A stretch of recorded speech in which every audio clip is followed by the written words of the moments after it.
بہت سے دردناک واقعات پیش آئے ہیں. کتنے صحابہ کرام اللہ تعالیٰ کے راستے میں شہید ہوئے.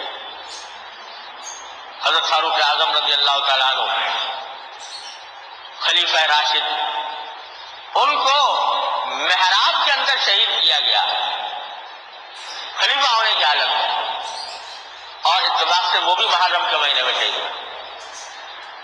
اللہ تعالیٰ نے ان کو بھی اپنے پاس بلانے کے لیے محرم کا انتخاب فرمایا. حضرت عثمان غنی رضی اللہ تعالیٰ عنہ کو شہید کیا گیا، مظلوم طریقے، ظالمانہ طریقے پر شہید کیا گیا. اور نہ جانے کتنے المناک واقعات پوچھا. اسی طرح کربلا کا واقعہ بھی بڑا المناک. اور حضرت حسین رضی اللہ عنہ کی شہادت اور حضرت حسین کے مظلومانہ طریقے سے شہید ہونے اور ان کے پیاسے رہنے وغیرہ کے جو واقعات ہیں، یہ ہماری تاریخ کا المیہ ہے، المناک واقعات.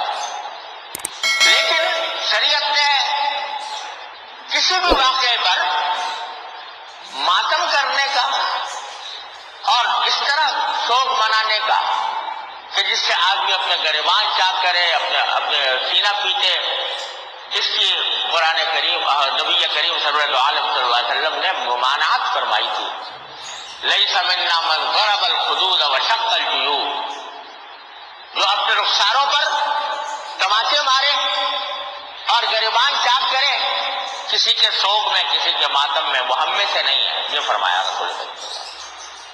اور خود حضرت حسین رضی اللہ تعالیٰ عنہ نے جو خطبہ دیا ہے آخر میں، اس میں جو وصیت فرمائی ہے، اس وصیت کے اندر یہ بات بھی داخل ہے کہ اگر میں شہید ہو جاؤں تو میرے اوپر اس طرح کا نوحہ مت کرنا جو جاہلیت کے زمانے میں لوگ کیا کرتے تھے. اس سے ممانعت کی ہے.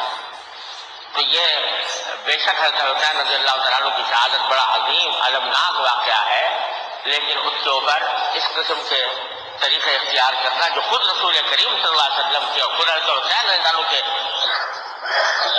ہدایات اور تعلیمات کے خلاف ہے، یہ بہت ہی برا طرز عمل ہے. کچھ لوگ ہیں جو یہ کرتے ہیں، اس کو دین کا حصہ سمجھتے ہیں، اپنے دین کا حصہ انہوں نے سمجھا ہوا ہے. لیکن جو حضرات کے جو اہل سنت ہیں اور نبی کریم صلی اللہ علیہ وسلم اور صحابہ کرام رضی اللہ تعالیٰ عنہ کے طریقے پر اپنی زندگی گزارنا چاہتے ہیں، ان کو اس سے مکمل پرہیز کرنا چاہیے اور اس سے اپنے آپ کو دور رکھنا چاہیے.